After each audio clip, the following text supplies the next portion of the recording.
1,000 years. It was really, is Constantinople going to be the center or is Rome? Well, the Romans got Rome, the Greeks got Constantinople. And that's what happened.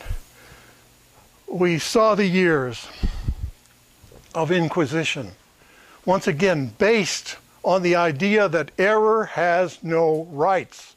You are not free to be a Jew. You are not free to be a follower of Mohammed. You are not free to be an agnostic. And we will do what every loser does. We will torture you until you change your mind or die. And the same was true with the conquistadores who came to this land for conquest and gold. They came in the name of God. Between 1492 and 1820, every bishop in the New World was appointed by the king. Of course, sent to the Pope for a rubber stamp. But the Spanish monarchs determined who the bishops would be. And they felt, well, the Spaniards should rule, the indigenous people should be slaves, and yet some people objected. And that's what we saw with the coming of the independence, the case of Mexico. A priest, many of the liberationists were priests, Father Hidalgo, you'll see his name everywhere in Mexico. And his Grito de Dolores, he believed in mestizaje. It's stupid to keep the races separate. There's only one race. It's called the human race, la raza cósmica. We will mix the indigenous and the Spaniards. And the Spaniards said no. And Hidalgo took them on militarily. Certainly was not the first time that priests were engaged in battle. Well, what did the church do to Hidalgo? The Holy Inquisition is in Mexico. If you're there the next time, go to the Museum of the Inquisition in Mexico City. Father Hidalgo had a trial. He was convicted of being a Jew, a Lutheran, and an atheist. Okay so far. So the Inquisition cannot make a mistake. That's undoubtedly what he was. And he's remembered in part and parcel of the history of liberation theology. Then, of course, we're in the 19th century already, aren't we? And in that century, we had probably one of the most interesting of all popes, Pius IX. Utterly fascinating character. Only one that ruled any longer, I guess, was John Paul II. What was happening to Pius IX was he was losing the temporal power that the church had for so long. He was losing the papal states one after another. He could no longer call on France militarily. And he was really in pain. So he called Vatican I. And with Vatican I, we find just a plethora of definitions of doctrines, one after another, including infallibility. It just didn't stop. And once again, the focus was on what we know about God, not on conduct. And conduct is what it's all about. You can be doctrinally perfect and be a rapist. What's the problem? Maybe now we see something else that contributes to clerical abuse. I know all about the church, I know all about its rules, I know all about its regulations, and I know all about its doctrines, and I'm a child abuser. Thank you very much. Pope John saw this problem. It had bothered him very much all of his life. So between 1962 and 1965, there was the Second Vatican Council.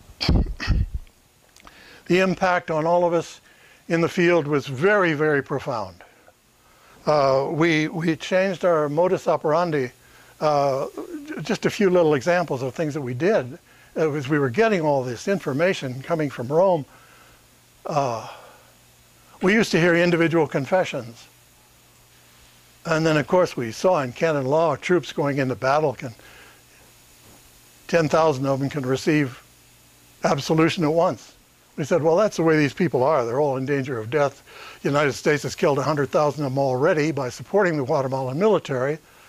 So we'll start giving absolution to large groups. That gave us a lot of time. And with that time, we looked at the things that were of essence to Jesus, about feeding the hungry, clothing the naked.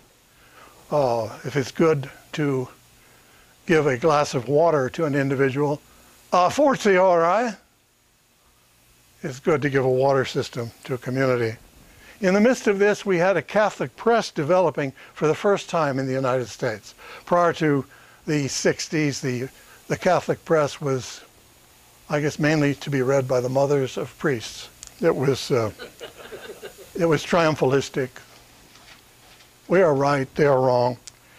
And we had a very unusual publication coming out of Kansas City called the National Catholic Reporter. Absolutely fine piece of journalism. There's an abuse in an area, priest, bishop, whatever, zap on the headlines. Father, what's his name, has been convicted of pedophilia, whatever. Very big contribution. The paper was recognized by all the major press as being really serious journalism within the church. The liberation theology practice in the wake of Vatican II was practiced before anything was written about it. Of course, the council was writing things that we determined were liberating us from the imperial message. But we began to practice democracy, and perhaps the essence of that was the base community. Now that meant that in El Salvador, Guatemala, wherever you were, you'd call together a group, some believers, maybe some unbelievers. You may or may not say some prayers, and you reflect on what's going on. Well, what's going on is we're being bombed in El Salvador by foreigners who don't know a damn thing about El Salvador, and they're killing us. Now, what do we do about that? Well, some of us said, well, we'll move to Los Angeles. Okay. Well, hundreds of thousands did, because they were being bombed out of their country. Others said, no, we want to come to a judgment of how we stop this, and we're going to stop those helicopters.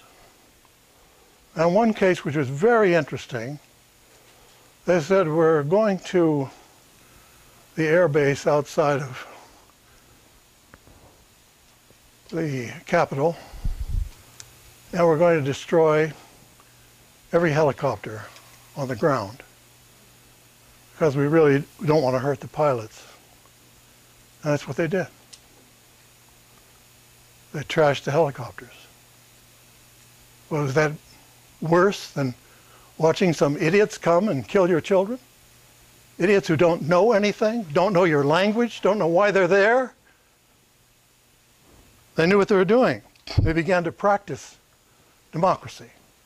Someone might say, well, shouldn't you wait to hear from the Pope? No, we don't wait to hear from the Pope. That's not part of the Vatican message of the Council of Vatican II. The Pope is not a line officer in the military, period. What is primary? Primary is conscience. Now, this is really bringing about a contradiction for Benedict XVI, because he has just determined to canonize someone that previously the Vatican didn't want to canonize, John Henry Newman. Why? Because the point that Newman made over and over and over again as a convert from Anglicanism is that conscience is the ultimate word. And for that reason, he has not been canonized. But now that the Vatican wants to win over the conservative wing of the Anglican Church, those in the Anglican Church who may still love to hear Latin as many Anglicans do. Those in the Anglican Church who don't believe women should be ordained. Those in the Anglican Church that will cooperate. He is bringing about this canonization at this time.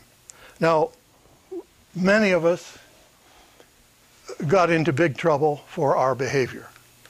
Many of us were expelled. My work in Guatemala was to work with the students at the University of San Carlos, which is the national university. And I worked with those students, and they were very much into liberation. And we would spend our time with the indigenous people, with the 22 languages. And we began working avidly on literacy, healthcare, and organizing peasant leagues. Well,